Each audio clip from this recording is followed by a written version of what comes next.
A few weeks earlier, it would have been absurd to imagine. A few months earlier, a joke in bad taste. German troops parading triumphantly down the Champs-Élysées. Paris had become a Nazi-occupied city, and yet the unthinkable, the ridiculous, the impossible was happening.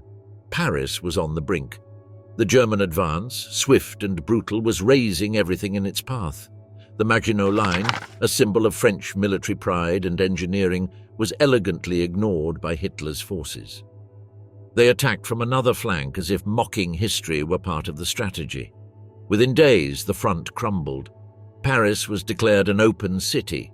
State institutions collapsed. Official archives were hastily burned. Ministries were emptied, employees fleeing in all directions. The government, overwhelmed, sought refuge in the spiritual. A mass at Notre Dame. The Jews of Paris understood this more clearly than anyone. They weren't fleeing solely out of fear of war, but because they knew they were marked.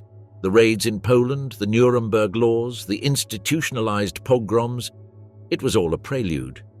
Terror had already taken on a familiar form. The possibility of life under Nazi occupation was unthinkable for anyone with a yellow star sewn on their coat. On June 14, 1940, at 5:30 a.m., the Wehrmacht entered through the Porte de la Villette. Paris did not fight. Only one French colonel, in a symbolic act, attempted to resist with a machine gun in the north of the city. The French capital fell without a fight. General Bogislav von Studnitz settled into the luxurious Hôtel Crillon as commander of the city. The metropolis had been taken as a trophy, not a military conquest. As troops marched down the boulevards, waving swastikas, thousands of Jews tried to disappear. Some burned papers, family photos, any trace of their origins. Others hid in basements, convents, the homes of acquaintances. Many escaped south toward the so-called free zone, hoping for a breath of fresh air before the next blow. But the rumors grew darker. Night searches, deportations, lists. The fear was absolute. On June 22nd, the armistice was signed. France was divided. The north, including Paris, came under direct German control. The south, headquartered in Vichy, was left as a decorative puppet. The Gestapo moved into the capital. Cafes and cabarets reopened. Life seemed to go on, but not for everyone. Jews, even French Jews of several generations, were singled out, registered, excluded from work and later arrested. The Germans transformed the city. Signs in German, cinemas for soldiers only, bookstores with titles selected by the Reich. In the very heart of the Palais, Bourbon hung a monumental sign. Deutschland siegt an allen Fronten. Paris was still Paris, but its soul was changing. The Jewish community lived in constant fear. Every knock at the door could mean arrest. Every unanswered letter, a definitive absence. Parents taught their children to hide. Synagogues were under surveillance. Schools were closed. Terror wasn't an act, it was routine. And in that routine of apparent normality, the silence before the crime was woven. While German officers enjoyed the Lido, the Moulin Rouge, and Parisian caviar, Jewish children disappeared. The Drancy camp began to fill up. It was the beginning of the extermination machine. Paris, the city of light, had become the waiting room of Auschwitz. A new and ominous philosophy had arrived with the occupation. On June 14, 1940, the same day that German troops paraded down the Champs-Élysées, a silent and discreet group also made its entry into Paris, the Gestapo. No one actually saw them arrive. There were barely 20 men dressed in secret military police uniforms. They traveled in unmarked cars bearing only military license plates. No one suspected that this group's mission was to turn Nazi ideology into daily practice in the City of Light. The mandate was clear: implement the party's will. France's turn had come. The first night they stayed at the Hôtel du Louvre. At dawn they reported to the police prefecture. One of them requested the files on enemies of the Reich. The files were ready. The collaboration had begun. The leader of this Sonderkommando was Helmut Knochen, appointed by Reinhard Heydrich. Tall, charismatic, polyglot, barely 30 years old, Knochen was the archetype of the new terror bureaucrat. cultured, methodical, efficient. His CV was impeccable. He had studied English literature, written a thesis on George Coleman, had been an editor for the official press, an intelligence officer, and had distinguished himself in the Venlo case, where he kidnapped 2 British agents. His reward? Paris. He had visited the city before, knew its culture, spoke its language, admired its architecture, but he came not as a tourist, but as the architect of meticulous repression. Now settled in the capital, Knochen moved with elegance. Many in Paris were surprised by his polite appearance, his courteous manner, his refined presence. But behind the charm lurked the relentless machinery of the SD. Their goal: to identify, isolate, and control the enemies of the Reich. Among them were communists, Freemasons, German exiles, and, of course, Jews. On September 27, 1940, the German administration published the first ordinance. The first step was definition. Who was a Jew? The answer was chillingly simple: anyone who belonged to the Jewish religion or had more than 2 Jewish grandparents. Beliefs, actions, or patriotism didn't matter. Blood was enough. The second step was the mandatory census. All Jews had to report to the prefecture by October 20th. Only 1 declaration per family was accepted. Nearly 150,000 Parisian Jews complied. It was a massive act of trust or resignation, or, as in the case of Armand Cohn, of rationalized civil obedience. Point 4 of the ordinance was even more visible. All Jewish-owned shops were to be marked with signs in German and French. Entreprise Juive, Jewish Geschäft. In the 11th and 12th districts, historic Jewish neighborhoods, the streets were filled with these notices. To many, it seemed like administrative stuff. Just records, they said. The Germans and their lists. But those lists would later be what fed the trains to Drancy, to Auschwitz. For many families, the exodus from Paris was a chaotic tragedy. For the Cohns, it was almost elegant. Armand Cohn, a banker, decorated veteran of the Great War, cultured and profoundly French, had foreseen it. They didn't flee in disarray. They travelled by car to their villa in Deauville with their faithful maid, Patricia, and cold drinks. Then to Guétary, in the Basque country, with their aunt, Nadine Thierry, married to Philippe de Rothschild. While others fled to the Spanish border to save themselves, the Cohns returned. Armand didn't really consider himself Jewish. He was French, 7th generation, and his faith was more cultural than religious. He had been a prisoner of war, had fought against the Germans, had been gassed in the trenches. France was his homeland, and he wouldn't abandon it. Unlike the Rothschilds, who quickly left, Armand decided to stay. He returned to Paris. He was confident that as long as they abided by the rules, nothing would happen to them. He registered his entire family as required by law. His strategy was clear: I have nothing to hide. But others didn't see it that way. Friends and relatives begged him to leave. The nickname the city gave them was cruel: les volontaires de la mort, the volunteers of death. Armand wasn't fazed.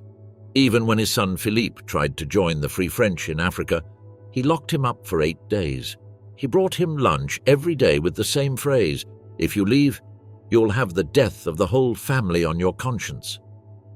Knochen, meanwhile, consolidated his control.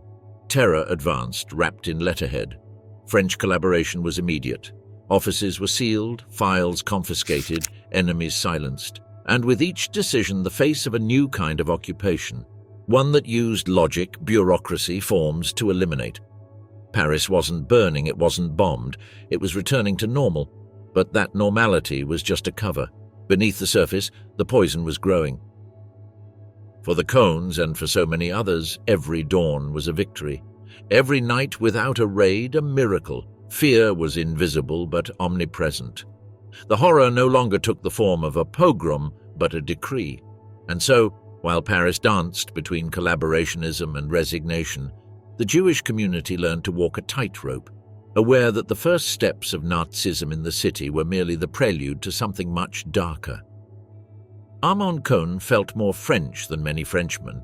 He didn't come from a family that had fled a pogrom in Poland, but from one of France's great Jewish families. His lineage, present in the country for at least 7 generations, had almost completely fused with the national culture. Unlike the new Jewish immigrants, who often maintained a ghetto mentality, the Cohns moved freely in the most distinguished salons of Paris. They were assimilated, integrated, and self-confident. Armand hadn't hesitated to take up arms for his country, although he did so within the British Army during the Great War. There in the trenches, he was gassed. The episode left him with chronic respiratory problems and rendered him an invalide de guerre. Because of this, he often sought relief in the heights of the Alps, where the air was purer. His service record had earned him 2 prestigious decorations, the Croix des Combattants and the Médaille de la Reconnaissance Française. The suffering at the front, the capture, and the years of recovery shaped his character, and above all, they reinforced his loyalty to France. He was a man of duty, of standards, of discipline. For him, abandoning his homeland in difficult times was morally unacceptable cowardice. The Cohn family, although traditionally Jewish, had never led a strict religious life. Armand occasionally attended the synagogue on the Rue de la Victoire with his children, but it was more a cultural custom than an expression of faith. The most important holidays of the Jewish calendar were recognized, but not rigorously celebrated. Kashrut was ignored without guilt, and the family table lacked pork dishes. There was no mezuzah on the door and no Shabbat dinners. Religion, in the Cohn household, was a faint echo of a respected but distant past. Orderly, meticulous, almost obsessed with detail, Armand was the kind of man who carried 5 different colored ballpoint pens in his pocket, each with a purpose only he understood. His passion for system and organization made him stand out in the banking world, where he enjoyed a good reputation. But that same rigidity made him inflexible.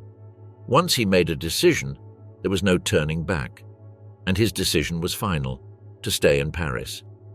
Even though everything indicated that Jews were increasingly targeted by exclusion and surveillance measures, Armand stubbornly repeated his mantra: "As long as we're together, nothing will happen to us."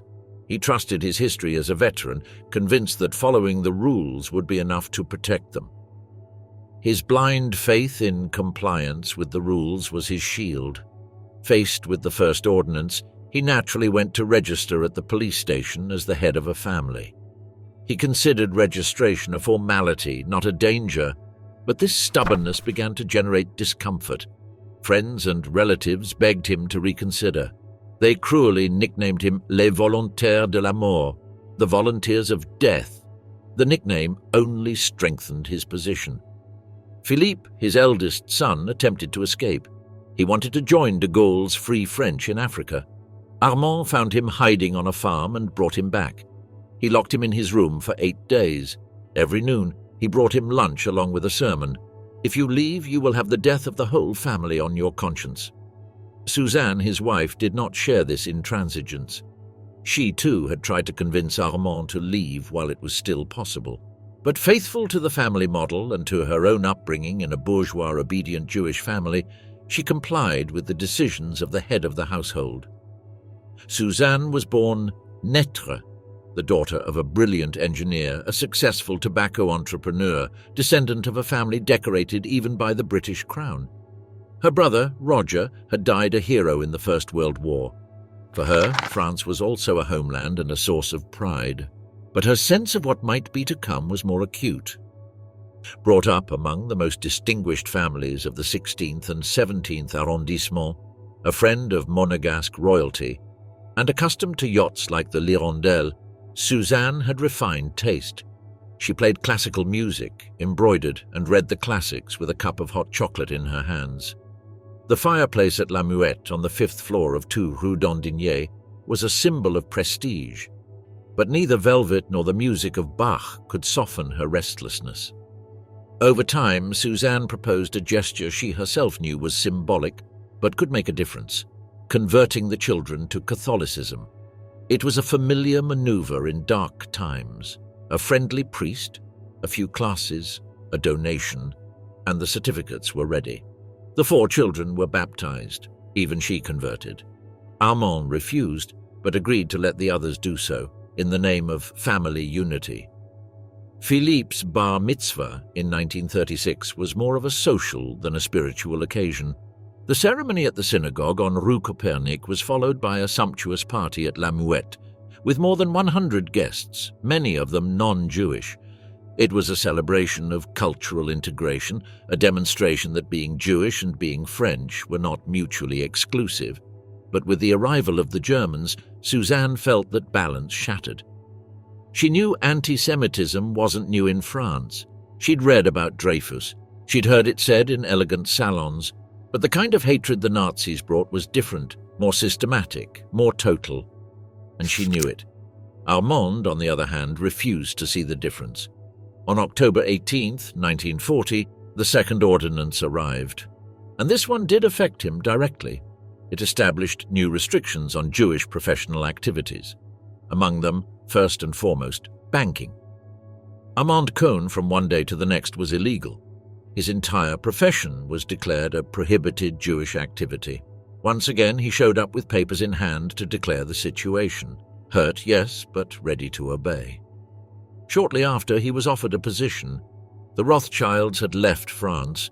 A new administrator was needed for the Rothschild Hospital, the main Jewish medical institution in Paris. Cohn was a close relative, available, and guaranteed protection for his entire family. He accepted. He saw it as a way to justify his stay, to find meaning in a decision that was becoming unsustainable. The appointment brought some relief, but the atmosphere in the home remained strained. The children felt the limitations every day, the new rules, the stares, the restrictions. Rosemarie, the eldest daughter, felt she was losing the best years of her youth. Armand Cohn assumed his position at Rothschild Hospital with the solemnity he usually bestowed upon all his important decisions.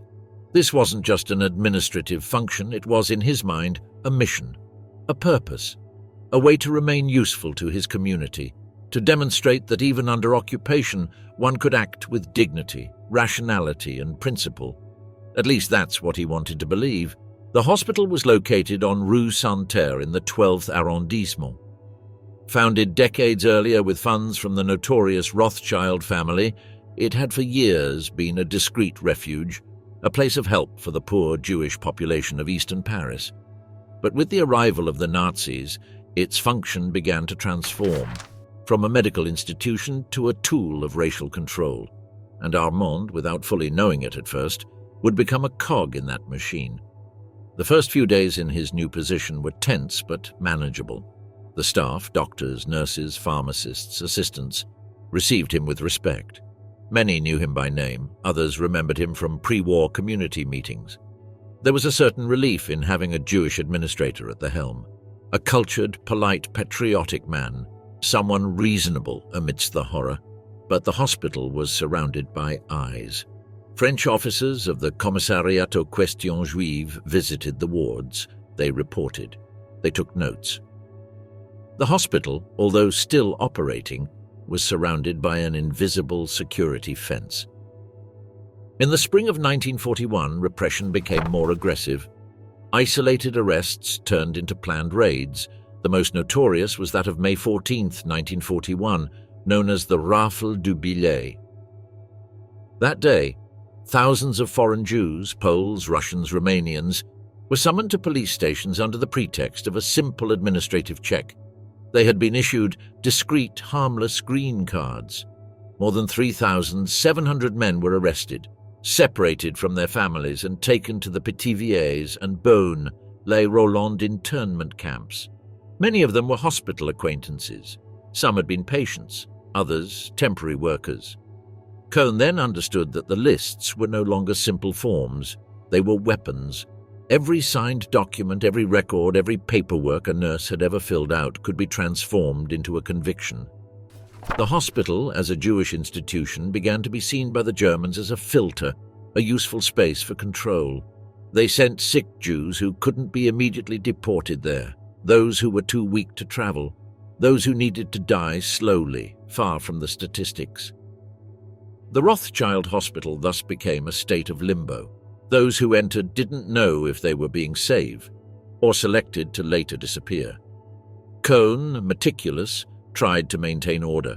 He reinforced inventories. He protected medical records. He engaged in dialogue with the German administration whenever possible. Sometimes he managed to delay a deportation with a medical certificate.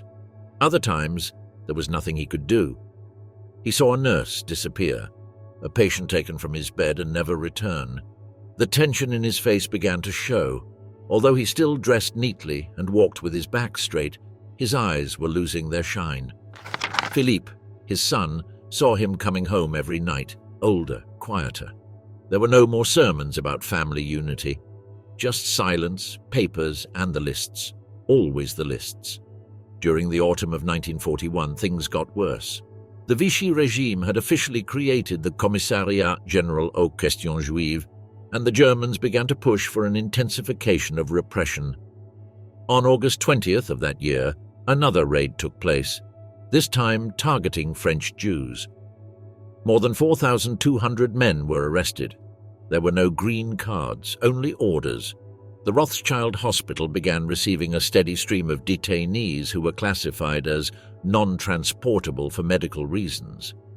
Armand knew he was managing an institution that operated unwittingly on the fine line between life and death. He also knew his name was associated with that system, but he continued. He signed, he coordinated, he filed, he ordered. It was his way of resisting, or so he told himself. There was a room on the second floor, locked with no sign.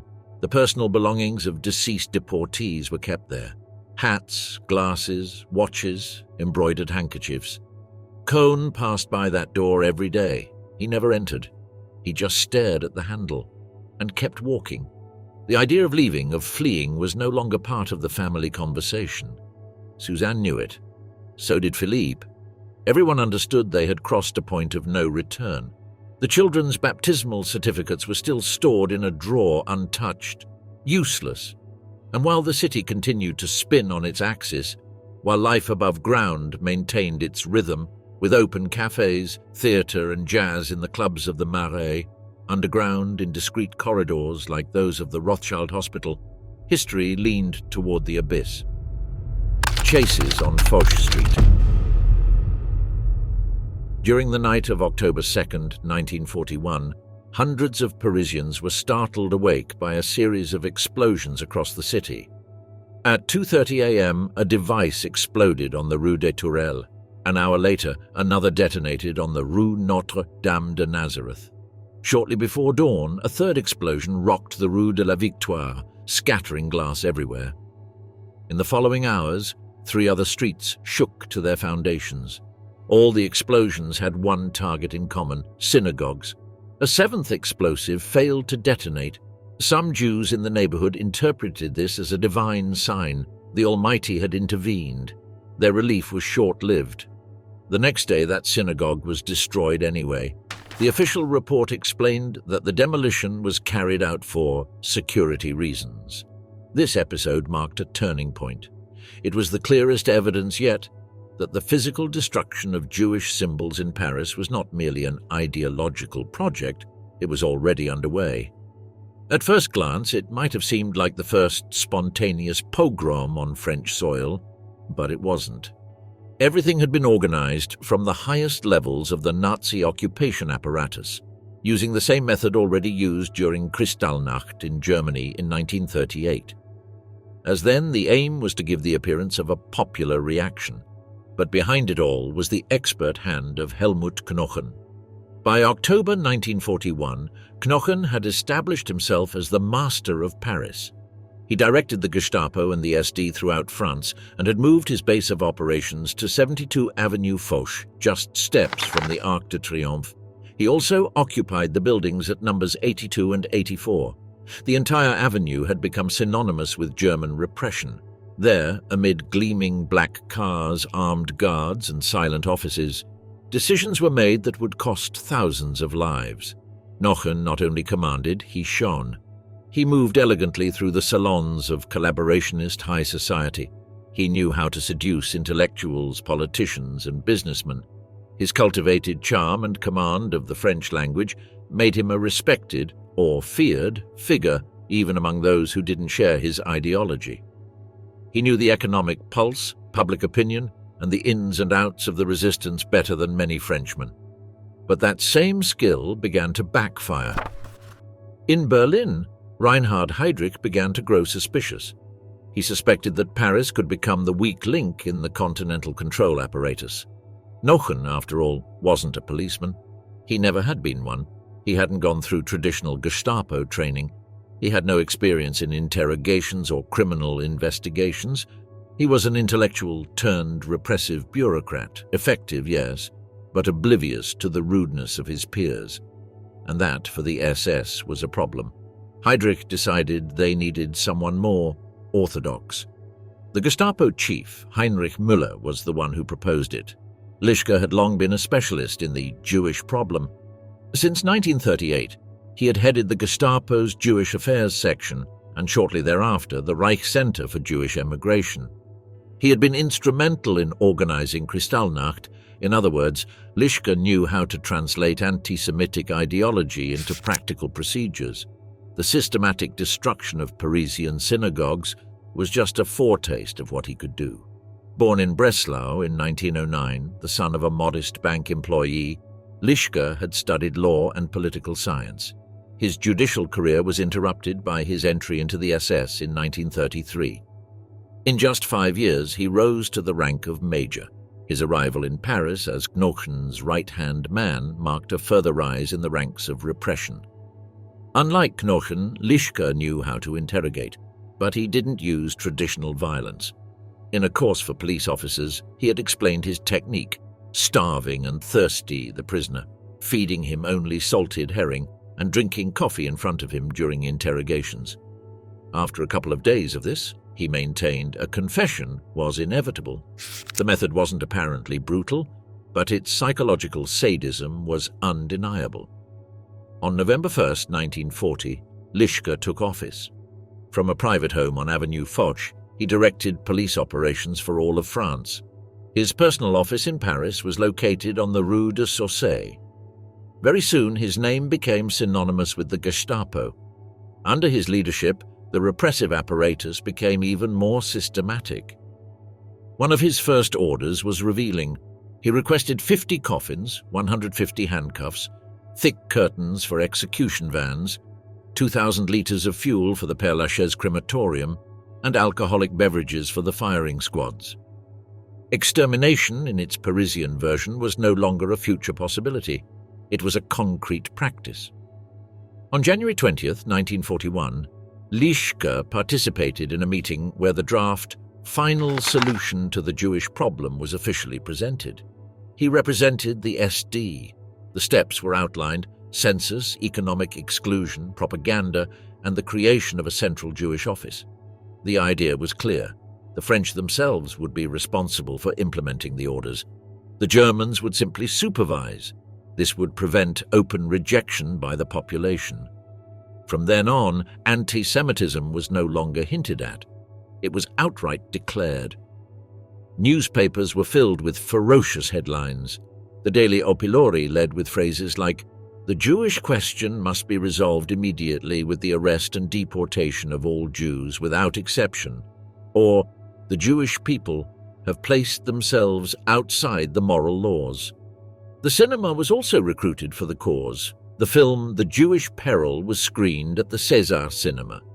The writer Lucien Rebatté, winner of the prestigious Renaudot Prize, wrote of it, "One cannot understand the Jewish people unless one has seen how they live in the vast ghettos of Central Europe, in Hungary, Romania, or Russia." The first half of the film, shot by the Wehrmacht in the ghettos of Poland after the Lightning Campaign of 1939, is a masterpiece of documentary. Paris, once the capital of culture and freedom, had fallen under a heavy shadow, and that shadow had a name and a face. It was called Lischka. It was called Knochen. It was called collaboration, the Yellow Star and the consolidation of legal antisemitism. For centuries, certain voices had maintained that Jews harbored a deep hatred toward Christians, learning in their Talmudic schools to deceive, exploit, and pave the way for Israel's hegemony. Now that old fantasy became official discourse. Jews in France, the propaganda went, could simulate French customs, Western manners, even Gallic names. But beneath that superficial veneer, they remained outsiders. They always would be. Even if they shaved their beards or left the synagogue, their foreign essence remained intact. This was repeated in editorials, pamphlets, and cartoons. The March 14, 1941 edition of the O Pilori newspaper was unequivocal in its brutality. Death to the Jew, death to meanness, to cunning, to the Jewish cause, death to Jewish usury, death to everything that is false, ugly, dirty, repulsive, mongrel, Jewish, death. Yes, repeat it, death to the Jew, because the Jew is not a man, he is a stinking beast. We defend ourselves from evil, from death, and therefore from the Jews. In Germany, the persecution had begun 8 years earlier. In France, it was still a work in progress, but Knochen and Lischka knew they had to pick up the pace. If the Reich and occupied Greater France were to truly be one, there could be no exceptions. An avalanche of decrees followed, one after another, in rapid succession. On August 31, 1941, all Jewish-owned radios were confiscated. Their bicycles were then taken away. Telephone lines were disconnected. Jews were prohibited from using public telephones. They were denied the right to practice law in French law cases. They were prevented from changing their addresses. A German decree prohibited them from leaving their homes between 8 p.m. and 5 a.m. The restrictions piled up. Access to parks, theaters, cinemas, public swimming pools, cafes, markets, museums, libraries, exhibitions, sporting events, fairs, and historical monuments was prohibited. Even on the metro, they were forced to use only the last car. And then, on May 29, 1942, came the most visible blow, the mandatory imposition of the yellow star. 5,000 meters of gold cloth were immediately ordered from the Barbet-Massin company at 21 francs per meter. The goal, to produce at least 400,000 stars. Another company, Waters & Sons, was given permission to work overnight to print the word Juif in black letters. The stars were distributed through the Service François and were only issued in exchange for a clothing ration coupon. The text of the 8th Ordinance left no room for doubt. Jews from the age of 6 are prohibited from appearing in public without wearing the yellow star. The 6-pointed star must be the size of the palm of a hand with black borders and be prominently sewn onto the left side of the chest. After almost 2 years of occupation, the physical stigma of Judaism had materialized. It was no longer a matter of indirect exclusion. Now everyone could see on every street who was allowed to exist and who was marked for elimination. The Sunday following the ordinance, a group of Jewish veterans went for a slow walk through Paris, proudly displaying their star alongside their military medals. On the metro, there were gestures of respect. Some French people gave up their seats. Even priests and practicing Catholics were reported to be wearing the star in a gesture of solidarity. Public rejection of the measure was immediate. The first trial was on May 14, 1941. Some 4,000 foreign Jews were discreetly issued a green card. They were invited to report to their local police station for an identity check. They were to bring a blanket and personal belongings. They were unaware that their destination was prison. This was the first Rafel, and the Beaune, La Rolande and Pithiviers camps began to fill with bewildered, unarmed men. Subtle, ironic protests arose. Yellow flowers were worn on suits, scarves with inscriptions like Goy or Danny, the name of a Jewish boyfriend. Some university students wore badges with the letters JUIF, which they claimed stood for jeunesse. University Intellectual in London, the BBC broadcast these symbolic demonstrations of resistance. However, the collaborationist newspapers defended the measure. In Le Cri du Peuple, it was written, "A 15-minute walk from the Madeleine to the Place de la République is enough to convince oneself of the Jewish danger. The proportion of people with a yellow star is beyond all imagination. Even the most foolish Gaullist will admit that there are too many." With the Jews now visibly identifiable, the media offensive intensified. An article titled "The Jews, the Leisure Class" claimed that groups of young Jews spent their mornings in the Bois de Boulogne. repeating the BBC news and mocking the government. They were portrayed as arrogant, frivolous, and useless. "Are we going to tolerate this gang of idlers?" the newspapers asked. "Back to work." And then, as a symbolic culmination of legalized hatred, an anti-Semitic exhibition was organized, Le Juif et la France. The chosen venue was the Palais des Arts Berlitz, on the Boulevard des Italiens. There, a giant chandelier decorated the entrance. It symbolized Judaism, feeding on the blood of France. School visits were encouraged. The Vichy Ministry of Education sent a circular to all teachers, urging them to bring their students. Tickets were offered free to groups. For 16 weeks, the exhibition drew crowds. It then traveled to Marseille, Nice, Cannes, Toulouse, and Lyon. Antisemitism, now institutionalized, was no longer a whisper. It was doctrine. It was spectacle. It was law. Shortly after, in September 1941, a new figure arrived in Paris. Theodor Dannecker, a 27-year-old Bavarian lawyer sent directly by Adolf Eichmann. He was the perfect executor for the final solution in France. Head of the Judenreferat, Dannecker operated from Avenue Foch itself. He had only 24 collaborators, but he didn't need more. He counted on something more valuable: the constant and enthusiastic support of the French authorities. Dannecker created the UGIF, Union Générale des Israélites de France, which united all Jewish organizations under a single structure, easy to monitor, easy to control.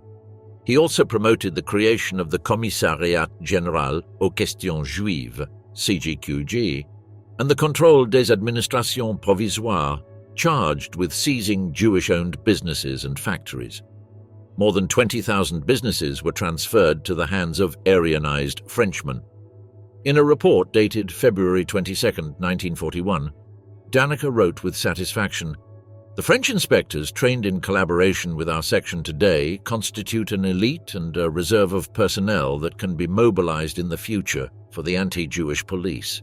He also founded the Police aux Questions Juives, PQJ, and the Institut des Questions Juives, financed by the Gestapo, whose purpose was to convince the population that anti-Semitism was a spontaneous expression of the French people. Meanwhile, Offenbach's Cancan could still be heard in the theaters, although his music, like all music by Jewish composers, was banned. The legendary Sarah Bernhardt Theatre was renamed the Théâtre de la Cité. Desperate shopkeepers posted signs in their windows: "Aryan business, founded in 1870 by Christians, never Jewish." Outside the Café du Pont in the Latin Quarter, someone posted a sign that wouldn't be out of place in any German city: "No dogs or Jews allowed." In the galleries of the Louvre, family portraits of Jewish artists were slashed with razor blades. More than 500 works deemed racially impure were burned. Art could also be turned to ash. But Dannecker hadn't been sent to Paris to direct exhibitions or destroy paintings. His mission was something else. Beneath the tangle of ordinances and laws, the next step lay hidden: isolation, arrest point, arrest. Only the inevitable remained: deportation. Fear began to grow in the streets of the Marais, Belleville, and Montmartre. Why were they being held? Until when? What would happen next? Rumors spoke of temporary accommodation, but no one returned. On August 20th, 1941, in the 11th arrondissement, a working-class, artisanal, and deeply Jewish area, the raid was different. There were no green cards. The municipal police and the Paris Guard sealed off the neighborhood. The arrests, this time, were made by German gendarmes, accompanied by French inspectors. The destination was Drancy, an unfinished housing complex on the outskirts of Paris. Grey, cold, windowless, and without a past. A field made of cement and suspicion. 6 days later, all the Jewish lawyers were arrested. 40 lawyers from the Bar Association of Paris were transferred directly from the prefecture to Drancy. Names no longer mattered, nor did credentials. Academics, doctors, scientists, and writers were caught in the next rafle on December 12, 1941. Many were convinced advocates of integration. They believed their French citizenship protected them. It didn't. No one was safe. Knochen, Lischka and Dannecker were putting pressure on Berlin. They wanted more speed, more decisiveness. On February 1st, 1942, Lischka sent a telegram to Eichmann. It is urgent to deport the 1,000 Jews arrested on December 12th. Failure to do so is interpreted by the French as weakness. Eichmann replied on March 1st, the first train would soon depart. Dannecker, who was in Berlin, returned to Paris with the details. The time had come. The deportation could begin. The pretext was simple: retaliation for Jewish attacks on German soldiers. After months of maneuvers, on March 27, 1942, the first official convoy of Jews left France. They were not transported in cattle cars, as would later be the norm, but in third-class carriages. It was just the beginning. 1,112 men, most of them arrested in December, left Drancy for Compiègne and then eastward. No one knew exactly where they were going. A witness of that first trip, also detained in the December rafle, would later recall, "We crossed the city toward the station, watched by the local residents, silent, sober. Some made discreet gestures of support. The thin silhouettes of the deportees, their ashen faces, their hesitant steps. It was a shocking sight. No one was yet accustomed to such scenes." Near the station, some women from Paris crowded together, trying to say goodbye. The Germans didn't allow them to get close. They only waved goodbyes from a distance. The train, coming from Paris, was carrying another 900 deportees. It departed shortly after. It was the first of more than 200 trains. That one carried 100 men, with their thoughts, their pains, their affections, and their fears. In the Jewish neighborhoods of Paris, the tension became unbearable. People lived hand to mouth. The metro was running at half capacity. Stations were closed. Trains were overcrowded, especially the last car where Jews were forced to travel. There they went, poor and rich, with their yellow star sewn on, feigning normality. Most people didn't talk openly about Drancy or about the train. As with the first ordinance, deportation was only the beginning of a process. But few saw it, or wanted to see it. As May 1942 progressed, rumors mounted. Some said mass arrests were being prepared. Others didn't believe it. A strange denial had taken hold, an illogical hope. Would they really do anything more? Would it really be possible? But in the Paris of Knochen, Lischka and Dannecker, the truth was in the trains, and the first one had already left. The devil is preparing. Paulette Slifka had no doubts, not about what was happening, nor about who was responsible. Unlike many of her contemporaries, she harbored no illusions about the nature of the occupation regime. At just 16 years old, Paulette already knew exactly where she stood on each of the major dilemmas of the time. Racial laws, collaboration with the French state, civil obedience, resistance. In her world, there was no room for passivity. Their reality was light years away from the Cohn's comfort zone. While Philippe was protected by his parents, removed from the chaos that spread through the streets, Paulette grew up in Belleville, amidst propaganda posters, scarce markets, and arbitrary arrests. Her education hadn't come in elegant schools, but on dark street corners, on nights of patrol, and in the brutality of identity checks. When they handed her the yellow star, Paulette exploded with fury. It wasn't a symbol, it was a cattle brand. 48 hours later, the star, sewn so carefully by her mother, was tucked away in a drawer. Paulette refused to walk around Paris marked as an enemy. She knew all too well what it meant to allow the enemy to dictate the rules of the game. Her mother, Yentl, didn't understand her. She thought she was a rebellious teenager, incapable of accepting the rules. Only later, much too late, did Yentl realize that the star wasn't just preventing her daughter from going to the movies, but turning her into a target, a sign, a number. But Paulette had other plans. She went to the movies, yes, but not as a spectator. From the darkness of the balcony, she threw hand-printed leaflets denouncing the raids, the trains, the executions. They spoke of Auschwitz, Pithiviers, Drancy. They ended with a slogan, "To resist is to live." Then she quickly left. Sometimes she ran. Sometimes she just walked quickly, clutching her books to her chest to simulate the missing star. She knew that disguise was vital. Blue eyes, white skin, demure manner. In the eyes of the enemy, she was French.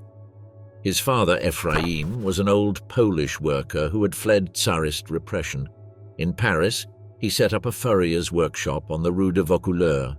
He worked from dawn until late at night, cutting hides, nailing furs, and hammering.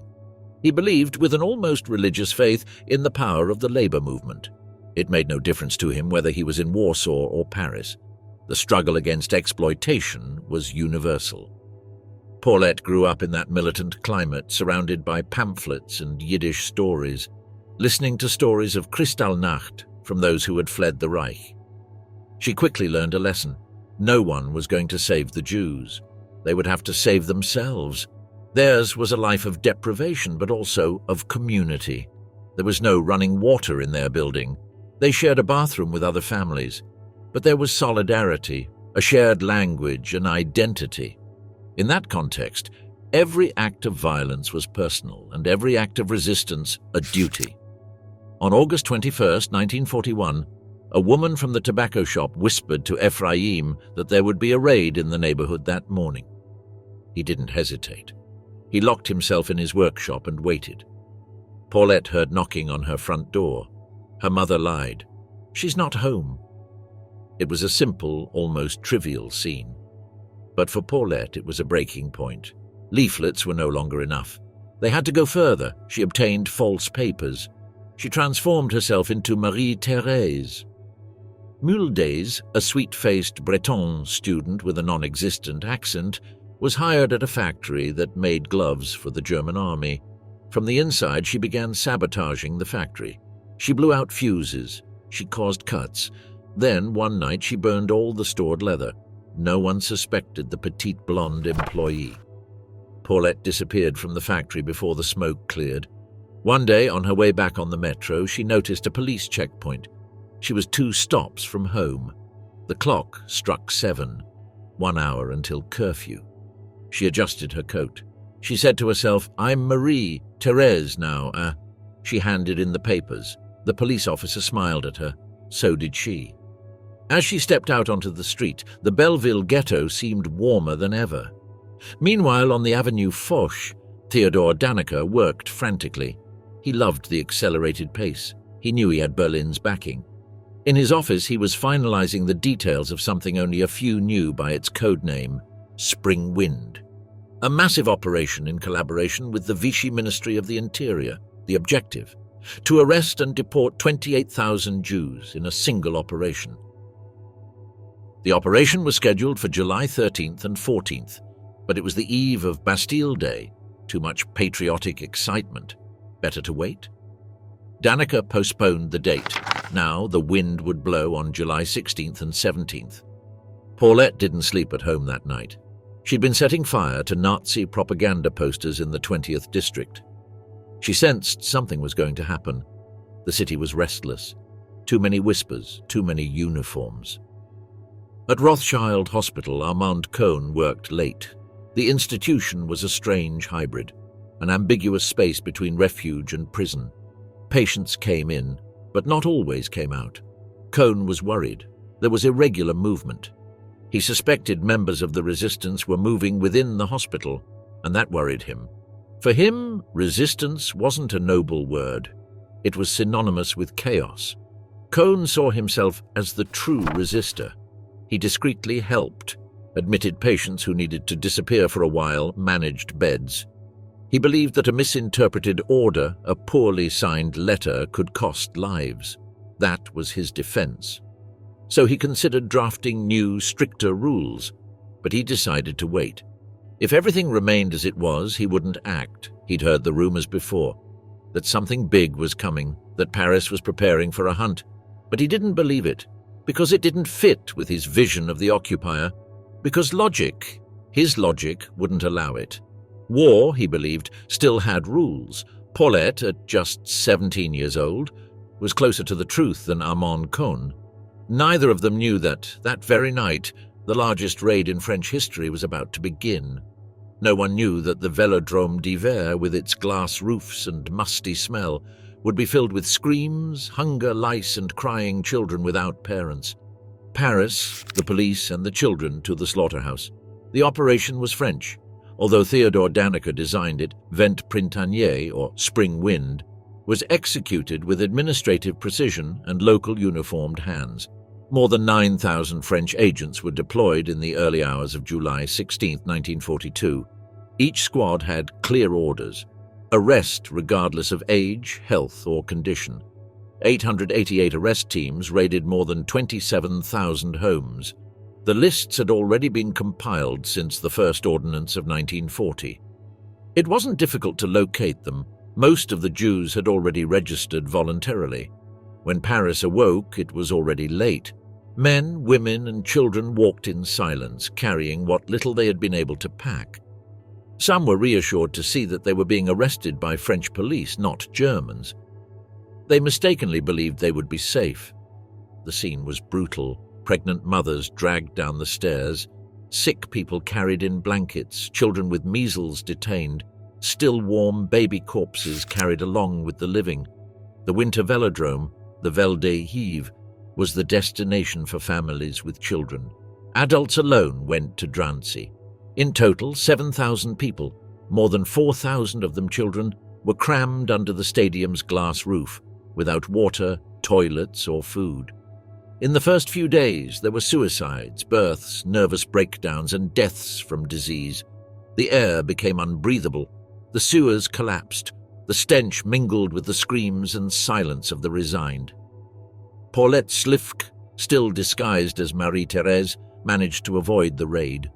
Her mother, Yen Tilly, was packing a backpack when her daughter found it. They ran to Ephraim's workshop, who, thanks to a neighbor at the tobacco shop, had also avoided arrest. They survived by minutes. Meanwhile, the UGIF, the Jewish organization imposed by the Germans and accepted by Vichy, attempted to justify itself with humanitarian gestures. Volunteer doctors treated the velodrome prisoners with whatever they had. Aspirin for everything from heart attacks to miscarriages.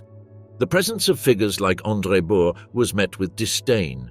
Those carrying the UGIF card were exempt. Resentment was inevitable. Armand Kohn, administrator of the Rothschild Hospital, also remained unchanged. He continued to believe that following the orders was the safest way to protect his community.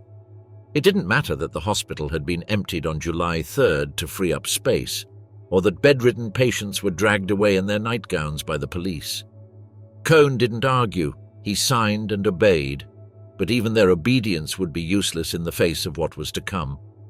Pierre Laval, head of the Vichy government, personally supported the deportation of the children, even surpassing the German initiative. Eichmann in Berlin was quick to respond. Yes, the children must go too. At the end of July, more than 4,000 children were separated from their parents and sent alone to Drancy.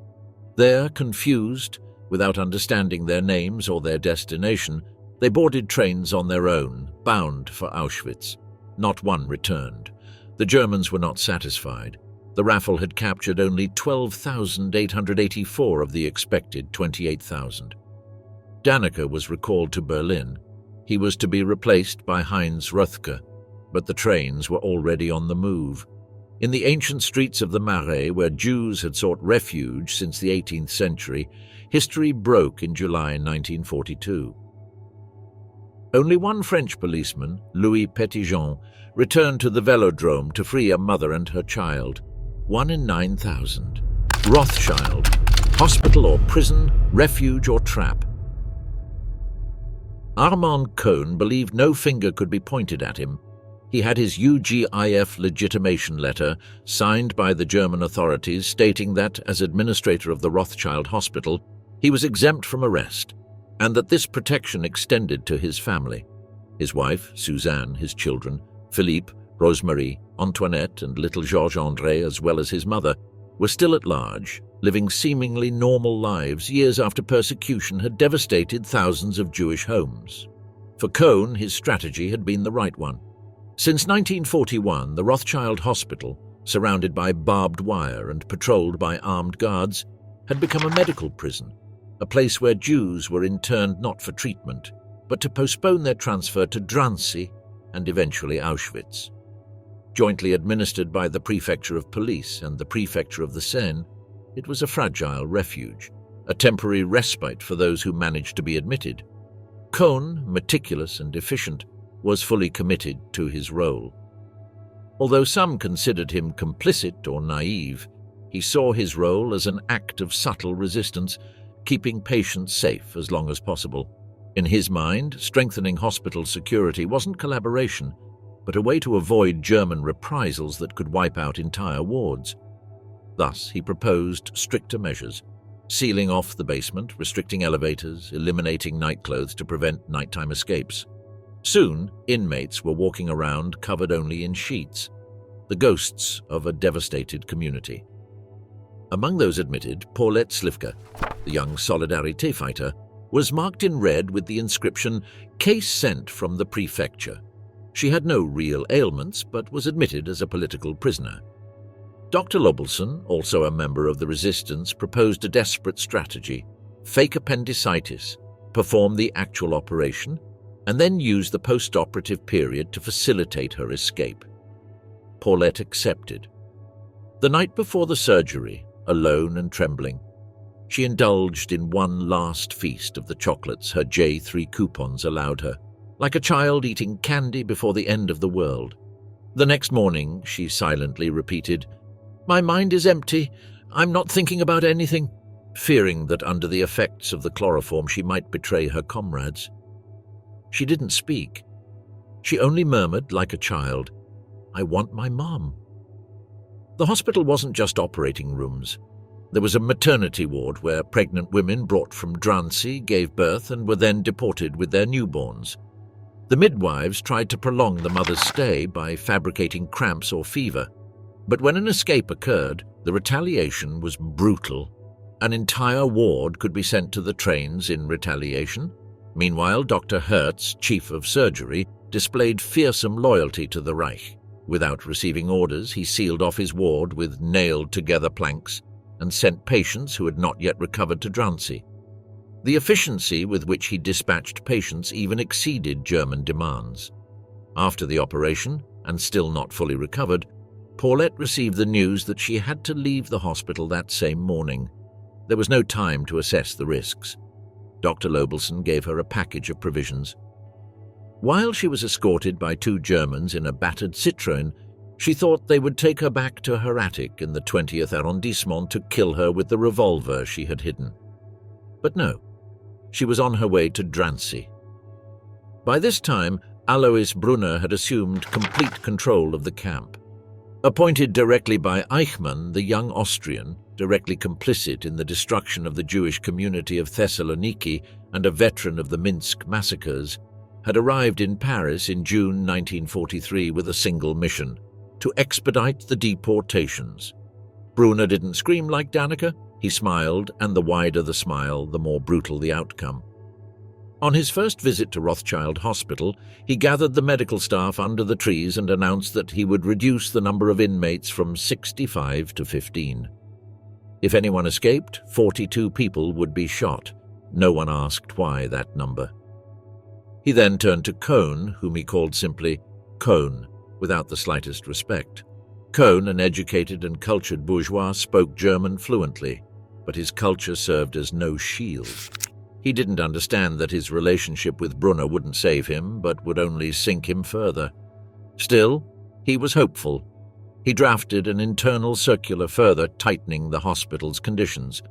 A control barrier would be installed at the entrance, identities would be checked with coupons or stamped envelopes, and each visitor would be meticulously recorded: name, address, Jewish or Aryan card. In Cohn's eyes, this control was efficiency. In the eyes of history, it was subservience. Paulette was loaded into the Citroën. She felt her still fresh wounds stretch with each cobblestone. She didn't know if she was going to the slaughterhouse or a new field, but one thing was certain: the hospital was no longer a refuge. Pitchipoi threshold. Drancy camp was not the prelude to death, but death itself. Isolation, uncertainty, illness, and above all, separation from their children drove dozens of women to suicide. In the weeks following the Great Roundup of July 1942, more than 40 people took their own lives. Some threw themselves from the upper floors, others slit their throats or poisoned themselves. In a bleak atmosphere, suicides were greeted with a mixture of horror and rage. Each death meant another would have to take their place on the next train. The camp's logic was merciless. Drancy building, originally a public housing complex, had been adapted to house thousands of Jews. Without basic infrastructure, without mattresses, with barely 6 taps for more than 80 women per block, the place became a hotbed of disease and distress. Everything was infected with misery. The food, a bland cabbage soup, was as inadequate as the French state's attempts to disclaim responsibility for the upkeep of the place. Neither the police prefecture nor the Paris prefecture wanted to take responsibility. Despite the desolation, everyday needs prevailed. A piece of bread, a cigarette butt, a Balzac magazine, anything could be exchanged or used as a source of consolation. Parcel Day, the only link to the outside world, was a silent celebration. A jam, a letter, a cigarette. But that too would be abolished. On July 2, 1943, Alois Brunner, Eichmann's right-hand man, assumed command of the camp. He had been organizing the deportation of more than 45,000 Jews in Thessaloniki with brutal efficiency. Now he arrived in France with a single mandate: to expedite the convoys. He transformed Drancy into an emigration camp, Abwanderungslager, ordered cosmetic renovations, and created his personal office. He did this not out of humanity, but to facilitate transfers. The hygienic appearance was part of the deception. He also introduced a perverse innovation: the missionaries. These were Jewish inmates assigned a task as cruel as it was devastating: to temporarily leave the camp under guard with the mission of locating their own hidden relatives, siblings, parents, children, and convincing them to surrender. They did so under atrocious pressure. If they refused, their closest relatives, still held in Drancy, would be immediately deported. No one volunteered for such a role. It was not an election, but an appointment. Brunner personally selected the candidates, often based on family records, with a precision that turned bureaucracy into an emotional weapon. These missionaries were promised the unthinkable: family reunification during deportation. They were assured that if they complied, they could travel with their loved ones to the east altogether as a way to avoid separation and pain. But it was, from the start, a monstrous lie. No such reunification existed. There were only lists, wagons, and smoke. This strategy introduced an additional layer of horror into the extermination system. Not only was the body of the Jew destroyed, but the heart of the Jewish family. Parents betrayed children, husbands betrayed wives, siblings betrayed siblings, believing they were saving them when in reality they were leading them to the slaughter. Brunner understood better than anyone that total dehumanization did not begin in the gas chambers, but long before, when love was transformed into an instrument of coercion. Paulette Slivka remained steadfast. She never revealed the whereabouts of her parents, who remained in hiding thanks to the Solidarity Network. In Drancy, she reunited with former resistance comrades, and for a few days she believed the horror could be endured with some dignity. She sewed bras to exchange for food, helping the elderly maintain hope. But it was all temporary. On June 18th, Brunner began interrogations. In less than a minute after asking about her family, he marked her for the next transport. On June 23, 1943, Paulette was assigned to Convoy 55, her fate silently sealed. At 5 a.m., after the head count, she was taken by bus to the Bobigny station. She was with 1,001 other deportees: French, Polish, Greek, Russian, Czech, among them 160 children. Many wore medals, photographs, and souvenirs secretly sewn into their clothing. No one knew where they were going, but everyone suspected. The train departed, 50 people per car. The water buckets were emptied in a few hours. The sanitary container was overflowing. The smell was unbearable. Some sang, others prayed, some were delirious. Paulette remained with her cellmates. In her car, no one managed to escape. In another, a guard opened a door to let in air, and 3 jumped into the void. Did they survive? After 3 days and 3 nights, they reached their destination. When the gates opened, Paulette desperately searched for the receipt Brunner had given her for her francs. She believed it still had value. But the soldiers' shouts were clear. They were to get off without belongings, leave everything behind. Even the dogs seemed to be barking the same order. The hope of reimbursement, the hope of work in the East, the promise of Pitchipoi as a family reunion place. Everything vanished upon stepping onto that unknown soil, where suitcases no longer made sense and certainties turned to smoke. The last convoy leaves Paris. Armand Cohn had managed to impose almost absolute order at the Rothschild hospital. His letters and restrictive measures, imposed with regret but conviction, began to have an effect. The escapes practically ceased. Every morning he was taken to the hospital, and every evening he returned to his apartment on the Rue d'Andigné, satisfied with having done his job.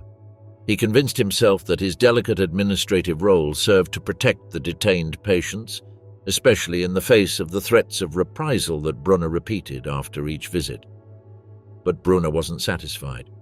He wanted his monthly quota of 1,000 deportees, and if the prisoners from Drancy weren't enough, he would get them from wherever he could: orphanages, nursing homes, or the Rothschild hospital.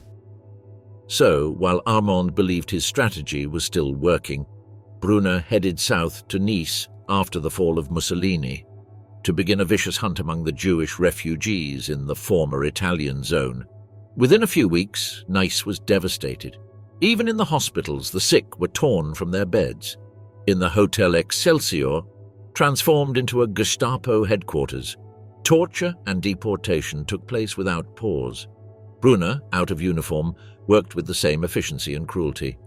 In November, back in Drancy, Brunner faced an unexpected threat: a nearly completed escape tunnel. It had been dug from the office of the camp's Jewish director and led toward an air raid shelter outside the perimeter. Enraged, Brunner had those responsible seal the tunnel with their own hands before being beaten and deported with the camp's internal leaders. Berlin was informed of the success, but while the Nazi machine was still working, the noose was tightening. The French administration was beginning to resist. Thousands of Jews were going into hiding and escapes were increasing. The Gestapo intensified raids and torture and began paying off victims with stolen property. June 6, 1944 D-Day brought hope to the detainees. Paris was about to be liberated, but Brunner didn't stop his plans. Convoy 77, loaded with more than 1,300 people, including babies and children, left on July 31st, heading east. It was the last regular convoy. Armand Cohn and his family, arrested on July 17th, watched that train leave Drancy. Cohn still thought everything would be okay. They couldn't deport him. He was too important. A patriot, wounded in combat in 1914. But Brunner had already made up his mind. The Cohn family had to go. The Gestapo didn't have trains. The German army had requisitioned the cars to repatriate wounded soldiers. Brunner traded 3 cars from an artillery train, handing over pigs, chickens, and wine in exchange. There, amid cannons and exhausted soldiers, he embarked his last deportees, barely 50 people. The Cohns were among them. On August 17th, the sun shone over Paris as Armand, his wife Suzanne, his mother Marie-Jeanne, and their 4 children boarded the car. The other prisoners, mostly resistance fighters, regarded them with suspicion. They knew Armand. He was the administrator of the Rothschild Hospital, a collaborator of the UGIF, the perfect target for the scorn of the Jewish terrorists on the train. But the carriage wasn't homogeneous. There were bourgeois and fighters, communists, Zionists, aviators like Marcel Bloch, a microcosm of French Jewry caught between the last shocks of the Reich. Some resisted with songs, others plotted escape. There were files, saws, and tools hidden in loaves of bread left by comrades from Drancy. Armand objected, not out of cowardice, but because of his idea of unity. Better to stick together, wait for the end of the war. He still believed his UGIF badge could save them. But his son Philippe no longer obeyed him. That night, he and his sister Rosemarie jumped off the train near Saint-Quentin. Armand was powerless to stop them. His authority was crumbling. Only he, Suzanne, Antoinette, Georges-André, and his mother remained. The Luftwaffe prevented a retaliatory execution, and after 8 days of travel, they arrived in Weimar on August 25th. Armand still held on to his now worthless exemption card. He realized then that it had all been a mistake. His strategy, his faith in the system, his obedience, everything had vanished. The König's journey was ending, but their true destiny was about to begin. Paris would be liberated the next day. Brunner, defeated but still ruthless, was retreating, and on the last deportation train the echoes of resistance, guilt, courage and regret still resonated. Paulette Slifka no longer had any doubts. 13 months ago she had struggled on the floor of a cattle car, searching for a receipt she believed was essential to avoid losing everything. Her fear was justified. Like almost all the prisoners in Convoy 55, more than 1,000 in total, she had been taken to Auschwitz. But unlike most, she was still alive. Auschwitz was neither a prison nor a labor camp. It was an extermination factory. It housed communists, gypsies, homosexuals, and criminals, but the main targets were Jews. There, the final solution was carried out with methodical efficiency. Gas chambers, crematoria, ovens burning 24 hours a day, and a precise and brutal German administration.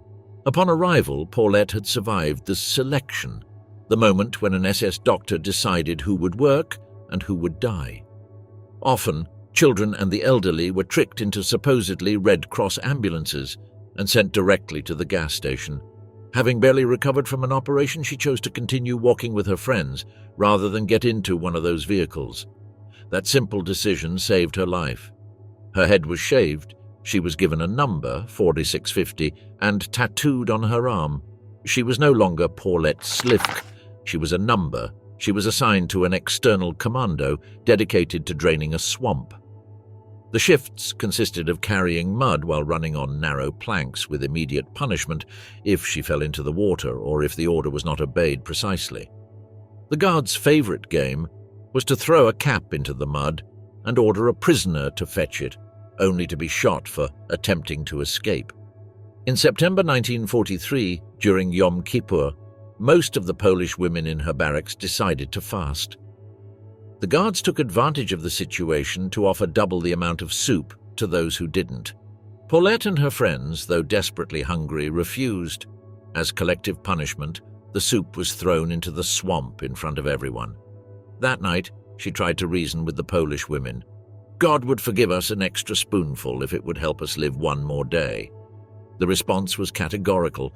We're in this because of people like you. One day, she and 4 other female companions decided to stop reporting to their commando. They had no plan or clear escape route. They simply hid, fled between barracks, and ended up mixed in with other prisoners. They were lucky. An impromptu inspection didn't give them away. They were eventually reassigned to a new commando, Canada. Canada was the sorting center for looted goods from deportees. Jewelry, food, watches, toys, suitcases filled with the last of their personal belongings. There, Paulette worked sorting sacks, removing buttons, shredding banknotes underfoot, and sometimes salvaging a piece of bread or an onion to survive. Men and women mingled. There were small clandestine networks, active solidarity, and a more realistic chance of staying alive. One afternoon, while collecting abandoned suitcases on the tracks, one opened. Inside was a dead baby. Its mother, probably realizing the fate that awaited them, had suffocated it before loading the truck into the gas chamber. Paulette tried to convince herself it was a doll. It didn't work. That night, her resilience increased. She smashed clocks and stole food for others. She shouted warnings from behind fences to the new arrivals. "It's not a bakery. It's not a laundry. They're going to kill you." But no one believed her. Some laughed. Others thought it was part of the show. No one reacted. Paulette survived. Like Armand Cohn, also numbered, also shaved, also reduced, also deceived. He was sent to Buchenwald. There was no gas there, but there were executions with shots to the back of the head, hangings, and medical experiments. What the Gestapo failed to achieve with laws and collaboration, the SS did in the Ettersberg forests. He also survived in Buchenwald. The German machine had failed in its essentials, in its attempt to completely exterminate those it had targeted. Collaborative France, the camps, the selections, the ovens, the death factories, the swamp, the barracks, the gendarmes, the speeches and promises, everything had worked with precision. But Paulette and Armand were alive, and with them, so were their testimonies.